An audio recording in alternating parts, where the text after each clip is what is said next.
बिस्मिल्लाहिर्रहमानिर्रहीम। Dear students, Assalamu alaikum. I hope you all are fine. Welcome back to chemistry class. This is Professor Muhammad Atif. And today our topic for this lecture is molarity and molality. पिछले lecture में हमने बात की थी कि solutions क्या होते हैं, सॉल्यूशंस की डिफरेंट टाइप्स या डिफरेंट यूनिट्स जिसमें concentration of solution find out कर सकते हैं, percentage composition in detail discuss हो चुका प्रीवियस लेक्चर में। आज के इस लेक्चर में हम दो इम्पॉर्टेंट टर्म्स या कंसंट्रेशन यूनिट्स मोलैरिटी और मोलैलिटी को इन डिटेल डिस्कस करेंगे। इसी के साथ पार्ट पर मिलियन पे बात करेंगे और कुछ और इम्पॉर्टेंट टर्म्स या डेफिनेशंस जो सॉल्यूशन के टॉपिक के लिए इम्पॉर्टेंट है उन्हें हम देखेंगे। जी, फर्स्ट ऑफ ऑल हम चलते हैं toward molarity. What is molarity और इसे कैसे फाइंड आउट किया जा सकता है। जी, molarity is defined as molarity is the number of moles of solute dissolved per decimeter cube of solution। याद रखेंगे 1 decimeter cube of liquid or gas is equal to 1 liter। ठीक है, तो इसका मतलब है डिजोल्व पर लीटर भी कह सकते हैं हम, यस कह सकते हैं। तो molarity is the number of moles of solute dissolve per decimetre cube of solution, and it can be mathematically calculated as mass of solute divided by molar mass of solute multiplied by 1 over volume of solution in decimeter cube। ठीक है, यहाँ याद रखेंगे chapter 1 में आपने पढ़ा था mass of substance divided by molar mass is equal to number of moles। yes, हम उसी की जगह पे इसकी जगह पे हम number of moles divided by volume of solution in decimetre cube भी कर सकते हैं। जी, molarity can be defined it as number of moles dissolve per decimetre cube of solution. ठीक हो गया। तो यहाँ पे molarity can be defined as number of moles of solute dissolve per decimetre cube of solution and mathematically इसके लिए जो formula है mass of solute divided by molar mass of solute multiply bye 1 over volume of solution in decimetre cube. आगे चलता हूँ मैं इसी से कि हमारे पास मोलैरिटी जो है उसके डिफरेंट एग्जांपल्स, दो एग्जांपल्स यहाँ पे हम डिस्कस करते हैं कि 1 मोलर सॉल्यूशन ऑफ ग्लूकोज कैसे बनेगा और 1 मोलर सॉल्यूशन ऑफ शुगर कैसे बन सकता है। इन दो चीज़ों पे बात करते हैं हम। 1 molar solution of glucose is C6H12O6 और इसका molar mass that is equal to 180 grams. अगर हमारे पास जो C6H12O6 इसका 1 मोल है तो इसका मतलब इसके हमारे पास 180 ग्राम्स होंगे। दूसरे साइड पे हमारे पास शुगर की बात करें तो इसका 1 मोल शुगर का 1 मोल 346 ग्राम ऑफ शुगर के बराबर होता है। अच्छा, नंबर ऑफ मोल्स, अगर हम 1 मोल शुगर या 1 मोल ग्लूकोज डिसॉल्व कर देते हैं, ओवरऑल सॉल्यूशन का वॉल्यूम बनता है 1 लीटर या 1 डेसीमीटर क्यूब। इस तरह से जो हमारे पास सॉल्यूशन बनेगा that will be labelled as 1 molar solution. हाँ जी, to prepare 1 molar solution of glucose we will dissolve 180 gram of glucose and add sufficient water to make total volume 1 litre. हम एक अदद जो है सॉल्यूशन फ्लास्क लेंगे, उस सॉल्यूशन फ्लास्क में हम 1 मोल ऐड कर देंगे। किसके 1 मोल ऐड कर देंगे? ऊपर जो हमने ग्लूकोज की बात की है या फिर हम 342 ग्राम ऑफ सुक्रोज, इन दोनों में से कोई भी 1 मोल हम लेंगे। सपोज हमने 1 मोलर सॉल्यूशन बनाना है तो हमने 1 मोल लेना है उस सब्सटेंस का जिसका हमने 1 मोलर सॉल्यूशन बनाना है। सपोज ग्लूकोज की बात करते हैं, ग्लूकोज का 1 मोलर सॉल्यूशन बनाना है तो हम 1 मोल ग्लूकोज मतलब 180 ग्राम ग्लूकोज लेंगे और इसमें उस वक्त तक हम वाटर ऐड करते जाएंगे जिस वक्त तक जो है ओवरऑल सॉल्यूशन का वॉल्यूम जो है 1 डेसीमीटर क्यूब नहीं हो जाता, उस वक्त तक हम जो है इसमें वाटर ऐड करते जाएंगे। In this way the solution prepared can be named as 1 molar solution. ठीक है, 180 gram of glucose is equal to 1 mole. 1 mole हमने क्या ले लिया? ग्लूकोज ले लिया और उसमें यहाँ पे एक मोल हमने ग्लूकोज ले लिया, उसमें वाटर ऐड करते रहे, उस वक्त तक वाटर ऐड करते जाएंगे जब तक ओवरऑल सॉल्यूशन का जो वॉल्यूम है वो 1 डेसीमीटर क्यूब नहीं हो जाएगा। इस तरह प्रिपेयर होने वाला solution 1 molar solution of glucose होगा। अगर हमने स्टार्टिंग में ऐड किया है जो 1 मोल किस चीज़ का हो, सपोज ये 1 मोल हमारे पास शुगर का है which is equal to 342 gram of sugar, और उसमें सफिशिएंट वाटर ऐड करेंगे। कब तक वाटर ऐड करेंगे?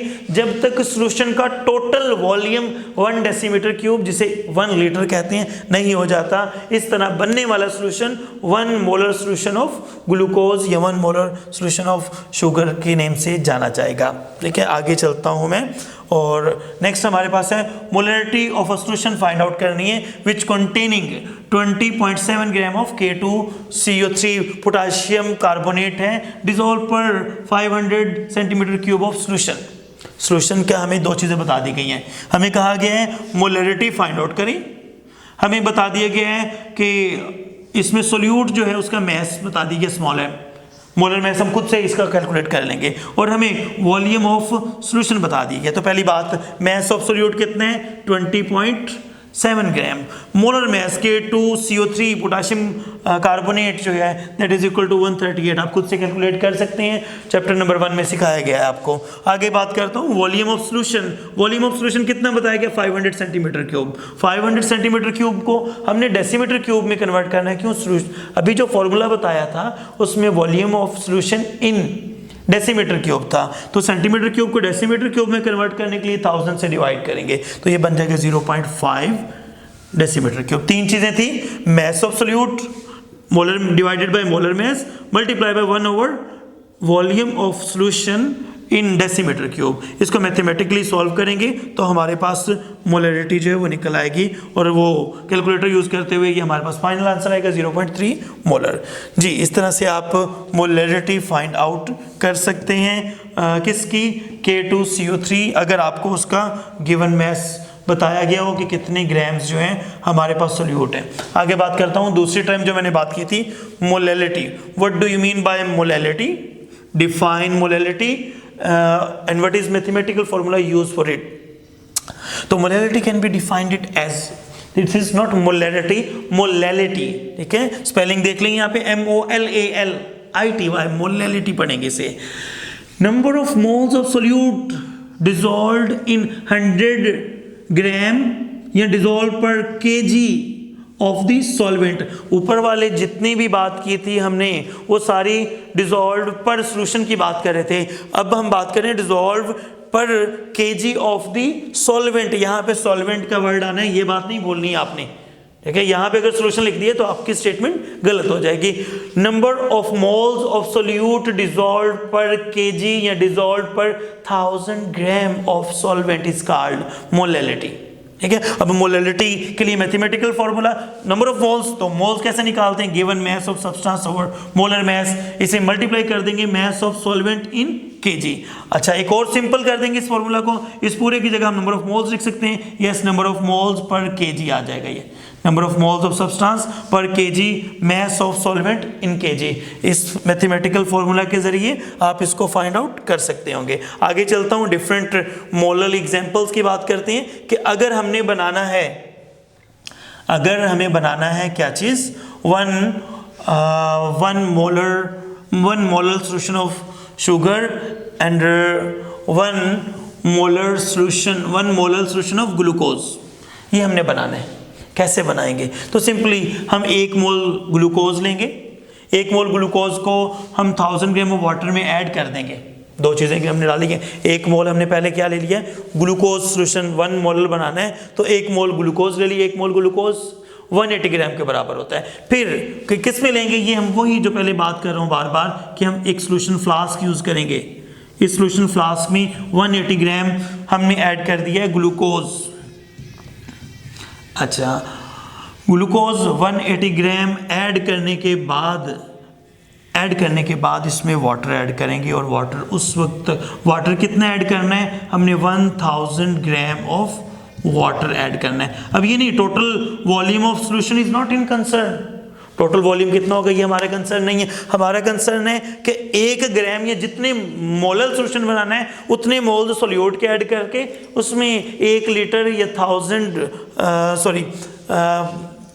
1 लीटर वाटर जो है वो 1 kg के ही बराबर होता है। 1 kg वाटर या फिर 1000 ग्राम ऑफ वाटर हम लेंगे, इसमें हम ऐड कर देंगे, जो सोल्यूशन हमारे पास बनेगा मोलर बनेगा। ये ग्लूकोज का 1 मोलर सोल्यूशन बना, 180 ग्राम ग्लूकोज, फिर उसमें हमने 1 kg या फिर 1000 ग्राम ऑफ वाटर ऐड कर दिया। The solution prepare is 1 molar solution of glucose.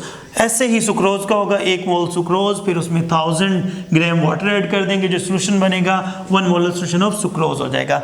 अच्छा, एक्सरसाइज से सॉरी ये एक इंपॉर्टेंट क्वेश्चन हमारे पास आ गया है कि 5 ग्राम टोलिन है हमारे पास, 250 ग्राम ऑफ बेंजीन है, ठीक है। तो इसका what is the molality of solution, इन दोनों को हमने मिक्स कर दिया है। 5 ग्राम टोलिन है, 250 ग्राम ऑफ बेंजीन है, what should be it's molality. Molality क्या होगी? तो सिंपली हमें 2 चीज़ें बता दी गई हैं। जो चीज़ें बताई गई हैं उसमें पहली चीज़ मैस ऑफ टोलिन 5 ग्राम, फिर mass of benzene 250 gram which is equal to 0.25 kg।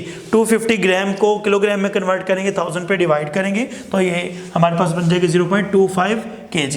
अच्छा, मोलर मैस ऑफ टोलिन कितना है?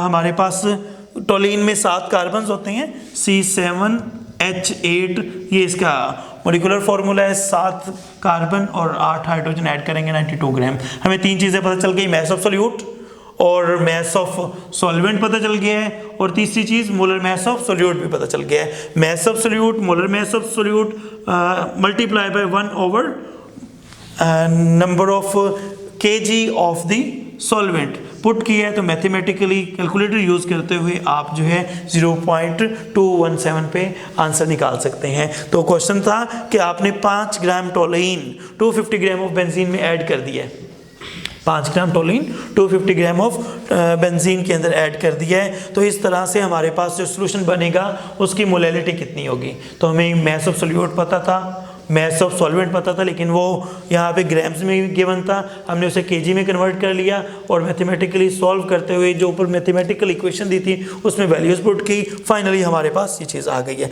बाकी एक और क्वेश्चन है, एक्सरसाइज के डिफरेंट और क्वेश्चंस भी यहाँ पे सॉल्व किए गए हैं, इनको आपने खुद से देखना होगा। ये नोट्स आपके पास ग्रुप्स में भेज दिए जाएंगे, आप इन्हें लाजमी जो है देख लेंगे।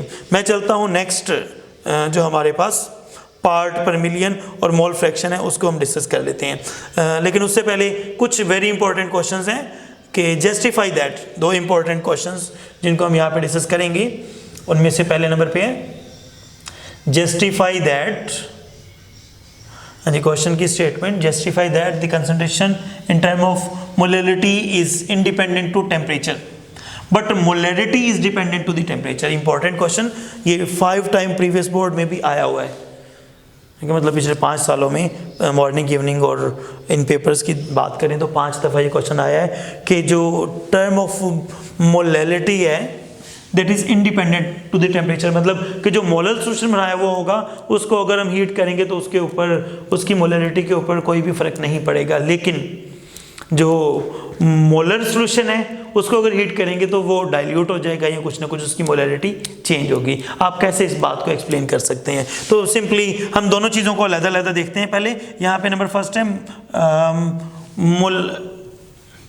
मोलैलिटी, ठीक है। Molality deals with the volume of solution, volume is temperature dependent. सादा सी बात है, मोलैलिटी क्या होती है? Number of moles of solute divided by volume of solution in decimetre cube, ठीक है। Total volume is in concern, इसमें कोई चीज़ वॉल्यूम, किसी चीज़ का वॉल्यूम डिस्कस किया जा रहा है और हमें पता है कि volume can be change by changing temperature, volume is directly proportional to temperature, तो टेम्परेचर चेंज होने से वॉल्यूम चेंज होगा, और अगर वॉल्यूम चेंज होगा तो ऑटोमेटिकली मोलैलिटी भी इफेक्ट होगी। तो ये मैथमेटिकल फार्मूला को यूज करते हुए हम इसे एक्सप्लेन कर सकते हैं। Hence molality depends upon temperature, molality की बात कर रहा हूँ, मोलैलिटी टेम्परेचर डिपेंडेंट है, टेम्परेचर बढ़ाने से मोलैलिटी कम होगी, ठीक है। टेम्परेचर बढ़ाने से वॉल्यूम बढ़ेगा, वॉल्यूम के बढ़ने से मोलैलिटी जो है वो कम हो जाएगी। तो ये मोलैलिटी और वॉल्यूम आपस में इन्वर्सली प्रोपोर्शनल थे। यहाँ पे आगे बात करता हूँ, जो मोलैलिटी है, मोलैलिटी के लिए हम मैथमेटिकल फॉर्मूला यूज करते हैं, number of moles of solute, जो कि क्या होंगे, मैस है, मैस टेम्परेचर से चेंज नहीं होता। Number 2 mass of solvent in KG, solvent का भी मैस लिया जा रहा है, सोल्यूट का भी मैस लिया जा रहा है, दोनों चीज़ें के मैस अंडर कंसिडरेशन है, तो टेम्परेचर चेंज करने से मोलैरिटी चेंज नहीं होगी, क्योंकि in case of molarity we deals with masses of solute and solvent, and masses cannot be changed by changing the temperature. That is why molality cannot be affected by the temperature, and molality is independent to the temperature. Very important question था, exactly same आप लिखेंगे तो आपको पूरे marks वहाँ पे award होंगे। एक और important question की मैं यहाँ पे बात करता हूँ, एक्सरसाइज का क्वेश्चन है ये, और एक्सरसाइज में क्वेश्चन नंबर 6 है और उसका पार्ट नंबर 7 है। क्वेश्चन की स्टेटमेंट है 1 molar solution of urea in water is dilute as compare to, अगर इसी को हम कंपेयर करते हैं as compare to the 1 molar solution. हाँ जी, पहले हमने बात की 1 molar solution of urea in water, अब हम बात कर रहे हैं 1 मोलर सॉल्यूशन, मतलब कि 1 मोलर सॉल्यूशन यूरिया की बात कर रहे हैं, और 1 मोलर सॉल्यूशन ऑफ यूरिया, इन दोनों में से कौन सा डाइल्यूट है? ठीक है, 1 molar solution of urea is dilute, simply बात की जा रही है कि ये डाइल्यूट है compare to the other 1 molar solution. इस बात को कैसे आप जस्टिफाई कर सकते हैं? तो सिंपली हम दोनों को अलग-अलग एक्सप्लेन करने की कोशिश करते हैं। पहले नंबर पे हम कहेंगे 1 मोलर सॉल्यूशन ऑफ यूरिया, इसमें 60 ग्राम यूरिया, मतलब जो कि 1 मोल बनता है, urea is dissolve in 100 gram of water. 100 gram water लिया हमने, उसमें जो है 1 मोल यूरिया ऐड कर दिया, सॉरी 1000 ग्राम वाटर लिया हमने और उसमें 60 ग्राम जो कि 1 मोल ऑफ यूरिया वो डिजॉल्व कर दिया, और हमारे पास which is approximately 1000 centimetre cube of water. ये वाटर का हमारे पास 1000 सेंटीमीटर क्यूब होगा, इसमें कुछ ज़्यादा जो है वॉल्यूम में एक्सपेंशन नहीं आएगी। जो 1000 ग्राम ऑफ वाटर है जो कि 1 लीटर वाटर के बराबर होता है, 1 लीटर वाटर है, उसमें जैसे ही हम यूरिया ऐड करेंगे वाटर की क्वांटिटी, ओवरऑल वॉल्यूम थोड़ा सा बढ़ जाएगा ये मोलर सॉल्यूशन में। अब दूसरे में बात करेंगे हम 1 मोलर सॉल्यूशन ऑफ यूरिया की बात करें, 60 ग्राम यूरिया होगा, इस 60 ग्राम यूरिया को हम ऐड करेंगे, इसके बाद इसमें वाटर ऐड करेंगे, टोटल वॉल्यूम जो है वो 1000 सेंटीमीटर क्यूब है। इसमें सॉल्वेंट जो हमारे पास मोलर सॉल्यूशन है, इसमें सॉल्वेंट प्लस सोल्यूट, इन दोनों को मिलाकर जो वॉल्यूम बनता है दैट इज 1000 सेंटीमीटर क्यूब। ये जबकि ऊपर वाला जो हमारे पास है इसमें सिर्फ हमारे पास जो वाटर की बात की जा रही है वो वाटर 1000 सेंटीमीटर क्यूब है, उसके बाद उसमें ये 60 ग्राम ये भी ऐड किया जा रहा है, तो इसका मतलब है कि इसमें वाटर की क्वांटिटी ज़्यादा है, तो ये डाइल्यूट सॉल्यूशन होगा जो कि 1 मोलर सॉल्यूशन है comparative to 1 molar solution of urea. ठीक हो गया स्टूडेंट, इंपॉर्टेंट क्वेश्चन था कि 1 मोलर सॉल्यूशन डाइल्यूट होता है, क्यों? इसमें एग्जैक्टली 1000 सेंटीमीटर क्यूब खुद से सॉल्वेंट ऐड किया गया है और उसके बाद 60 ग्राम सोल्यूट भी है, ओवरऑल वॉल्यूम बढ़ जाएगा। और हमारा कंसर्न है कि क्या सॉल्वेंट ज़्यादा है इसमें? हाँ, सॉल्वेंट इसमें एग्जैक्ट 1000 सेंटीमीटर क्यूब है, और इस केस में पहले हमने सोल्यूट ऐड कर दिया है, सोल्यूट ऐड करने के बाद सॉल्वेंट ऐड किया है, और टोटल जो सोल्यूशन है उसका वॉल्यूम 1000 सेंटीमीटर क्यूब है। इसमें ओवरऑल वॉल्यूम 1000 सेंटीमीटर क्यूब से ज़्यादा है, सॉल्वेंट ज़्यादा होने की वजह से जो ऊपर मोलर सोल्यूशन है इट इज़ डाइल्यूट सोल्यूशन। आगे चलता हूँ मैं, नेक्स्ट टर्म है हमारे पास mole fraction. What do you mean by mole fraction? और मोल फ्रैक्शन को डिफाइन कैसे करेंगे, इससे रिलेटेड डिफरेंट एक्सरसाइज और प्रीवियस बोर्ड क्वेश्चंस क्या क्या हैं उनको भी डिस्कस करेंगे यहाँ पे। हाँ जी, mole fraction which is denoted by capital X। Okay, mole fraction it is denoted by capital X. The mole fraction of any component in a mixture of mixture is the ratio of, ये क्या होता है? It is ratio of number of moles of it to the total number of moles। क्या मतलब? बिल्कुल भी समझ नहीं आया होगा। क्यों समझ नहीं आया होगा उसकी वजह बताता हूँ मैं, जब तक इसकी हम एग्जांपल नहीं देखेंगे आप इसको अंडरस्टैंड नहीं कर सकते। मैं कहता हूँ कि हमारे पास ना अगर 2 चीज़ों के मिक्सचर इन दो चीज़ों के सोल्यूशन को डिस्कस करना हो तो हमारे पास मोलैरिटी वो पीछे बाकी डिफरेंट जो है वो यूनिट्स हैं, उनके ज़रिए हम इसको डिस्कस कर सकते हैं। लेकिन अगर नंबर ऑफ कंपोनेंट्स 2 से ज़्यादा हो जाएं तो उनकी कंसंट्रेशन को कैसे डिस्कस कर सकते हैं, उसके लिए हमारे पास टर्म आती है मोल फ्रैक्शन। सपोज हमने इसमें पहली चीज़ ऐड की दैट इज़ वाटर, हमने इसमें वाटर ऐड कर दिया कंपोनेंट ए। फिर इसमें हमने दूसरी चीज़ ऐड कर दी, दूसरी चीज़ क्या ऐड की, सपोज इसमें एथेनॉल ऐड कर दिया दूसरी चीज़। तीसरी चीज़ हमने ईथर इसमें ऐड कर दिया और ईथर को भी यहाँ पे हम कुछ इस तरह से लिख देते हैं सी कंपोनेंट। अब इसमें 3 कंपोनेंट्स हैं। अब एक कंपोनेंट की जो हम कंसंट्रेशन फाइंड आउट करना चाहते हैं वो कैसे, हम इन तीनों के ना नंबर ऑफ मोल्स की बात करेंगे। तो पहले नंबर पे ए के नंबर ऑफ मोल्स को रिप्रेजेंट करने के लिए Na यूज़ करेंगे, बी के नंबर ऑफ मोल्स को यूज़ करने के लिए एक्सप्लेन करने के लिए Nb यूज़ करेंगे, सी के नंबर ऑफ मोल्स को एक्सप्लेन करने के लिए Nc यूज़ करेंगे। एक की कंसंट्रेशन बतानी है, सपोज हम कंसंट्रेशन बताना चाहते हैं कंपोनेंट ए की जो कि हमारे पास वाटर था। कंसंट्रेशन ऑफ ए बताने के लिए मोल फ्रैक्शन ऑफ ए को डिस्कस करेंगे। Mole fraction of A is equal to number of moles of A type molecules divided by number of moles of are type of molecules A plus B plus C. तीनों जो है components, इन तीनों के number of moles को add कर देंगे। The ratio between the number of moles of one component जिसको हम डिस्कस करना चाह रहे हैं divided by total number of moles of all the components is equal to mole fraction. अब वापस डेफिनेशन की तरफ जाता हूं तो अब आपको ये चीज़ क्लियर हो जाएगी। यहाँ पे मैंने क्या बोला था, मैंने बोला कि mole fraction of any component, mole fraction of any component is equal to the ratio of number of moles of it, मतलब वन जो कंपोनेंट है उसके number of moles to the total number of moles of all the components. तो यहीं पे आ गया। अगर हम गैसेस की बात कर रहे हैं, गैसेस के एक से ज़्यादा मिक्स होती हैं, जैसे कि एयर की बात करें उसमें नाइट्रोजन भी है, ऑक्सीजन भी है, कार्बन डाइऑक्साइड भी, बहुत सारी चीज़ें हैं।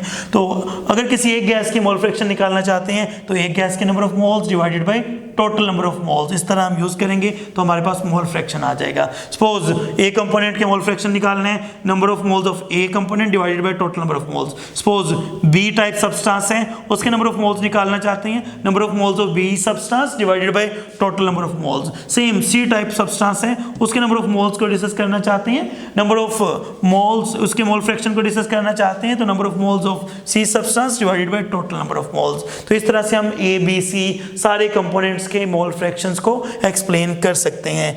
एक वेरी इंपॉर्टेंट क्वेश्चन है यहाँ से, और वो इंपॉर्टेंट क्वेश्चन क्या है कि आप ये बात कैसे जस्टिफाई कर सकते हैं। चैप्टर नंबर 3 में भी ये क्वेश्चन बनता है और ये चैप्टर नंबर 9 में भी यही क्वेश्चन आता है, प्रीवियस बोर्ड में भी ये रिपीटेड है। क्वेश्चन की स्टेटमेंट बोलने जा रहा हूँ मैं, स्टूडेंट यहाँ पे देखेंगे sum of mole fraction of all the components, ठीक है, sum of mole fraction of all the components always equal to unity for any solution. कोई भी सोल्यूशन, गैसेस का सोल्यूशन है, लिक्विड का सोल्यूशन है, 2 या 2 से ज़्यादा कंपोनेंट्स हैं और सारे कंपोनेंट्स के मोल फ्रैक्शन को ऐड करेंगे, that is equal to unity. Justify this, तो मैथमेटिकली हमने प्रूव करना है कि सपोज हमारे पास 3 कंपोनेंट है, कंपोनेंट ए, कंपोनेंट बी और कंपोनेंट सी। तीनों के मोल फ्रैक्शन, ए का मोल फ्रैक्शन, बी कंपोनेंट का मोल फ्रैक्शन, सी कंपोनेंट का मोल फ्रैक्शन हमारे पास मौजूद है।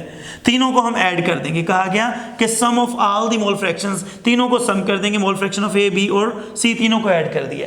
उनकी वैल्यूज, ए मोल फ्रैक्शन की value number of moles of A divided by N A plus N B plus N C plus number of moles of B component plus mole fraction of C component, A component, B component और C component, तीनों के मोल fractions की values को हमने add कर दिया। Number of moles of A divided by number of moles of A B and C, total number of moles. फिर यहाँ पे number of moles of B component divided by total number of moles all the components जो है उनके number of moles का sum, plus number of moles of C component divided by sum of all the number of moles of number of moles of all the components N A plus N B plus N C. इन तीनों को add कर देंगे। देखिए ऊपर वाली values add होके यहाँ पे आ जाएंगी। नीचे वाली तीनों वैल्यूज कॉमन थी तो कॉमन वैल्यूज को हमने क्या किया, यहाँ पे बाहर लिख दिया और ये वैल्यूज ऊपर लिख दी। और इस तरह से नीचे और ऊपर वैल्यू क्या हो गई, सेम हो गई। और ऊपर और नीचे यहाँ पे मैथमेटिकली सेम वैल्यूज हों तो ये कैंसिल आउट हो जाती हैं। जब 2 वैल्यूज कैंसिल आउट हो जाएंगी तो आंसर इज 1। तो in this way we can justify that sum of all the mole fractions is equal to unity. ठीक हो गया है। आगे चलता हूँ मैं। नेक्स्ट हमारे पास है पार्ट पर मिलियन, एक छोटी सी डेफिनेशन है, यहीं पे हमारा लेक्चर आज का एंड होगा। और वो क्या है? पार्ट पर मिलियन। पार्ट पर मिलियन कब हम ये यूनिट यूज़ करेंगे? जब हमारे पास सोल्यूट बहुत ही थोड़ा होगा, जैसे कि जो है सी वाटर या फिर रिवर वाटर, उसमें ऑक्सीजन कितना डिजॉल्व है, वो तो बहुत थोड़ी सी क्वांटिटी होगी, 1 लीटर में बहुत ही थोड़े से ग्राम्स। पार्ट पर मिलियन में उसको डिस्कस करना है। It is defined as number of parts by weight और volume of a solute, number of parts of solute per million part of the solution. Number of parts of solute dissolved per million part of the solution is called part per million solution, or it is equal to mass of solute divided by molar mass of solute multiplied by 10 raised to power 6। इस mathematical formula के जरिए हम part पर million find out कर सकते हैं। Short question important कि what is part पर मिलियन, और नंबर 2 इसे मैथमेटिकली कैसे बताएंगे। इसी से रिलेटेड एक क्वेश्चन है, एग्जांपल है कि sea water has 5.65 into 10 raised to power -3 gram of dissolved oxygen. Sea water में अगर हमारे पास 1 किलो 1 kg वाटर अगर हम लें तो उसमें कितनी जो है वो ऑक्सीजन डिजॉल्व होगी, तो that is 5.65 10 raised to power -3 grams. इसे हम सिंपल टर्म में बताना चाहें तो कैसे बताएंगे? तो सिंपली ऊपर फॉर्मूला के अकॉर्डिंगली मैस ऑफ सोल्यूट और मैस ऑफ सॉल्यूशन दोनों को हम पुट करेंगे। हमारे पास सॉल्यूशन के मैस कितना है? 1 kg, ये 1000 ग्राम हमने पुट कर दिया। मैस ऑफ सोल्यूट, ये मैस ऑफ सोल्यूट हमारे पास है 5.65 into 10 raised to power -3। ये हम वैल्यू पुट करते हैं, मल्टीप्लाई कर देते हैं विद 10 raised to power 6, तो कैलकुलेटर यूज करने पे आंसर हमारे पास आता है 5.65 पार्ट पर मिलियन। इंपॉर्टेंट शॉर्ट क्वेश्चन है कि सी वाटर में आप ऑक्सीजन जो है डिजॉल्व पर केजी कैसे निकालेंगे, तो आपने पार्ट पर मिलियन वाला फॉर्मूला यूज करना है। जी स्टूडेंट, आज के इस लेक्चर में 4 टर्म्स हमने देखी है, मोलैरिटी, मोल फ्रैक्शन और पार्ट पर मिलियन, ठीक है। और इन्हीं के साथ इनके मैथमेटिकल फार्मूलाज और एग्जांपल्स को भी हमने देखा है। उम्मीद करता हूँ कि आपने इसे अच्छे से अंडरस्टैंड किया होगा और ये नोट्स भी आपके ग्रुप में शेयर हो जाएंगे। नेक्स्ट लेक्चर हमारा सॉल्यूशन पे ही होगा और चैप्टर नंबर 9 में से ही होगा। तब तक के लिए इजाज़त। कीप स्माइलिंग, स्टे ब्लेस्ड, अल्लाह हाफिज़।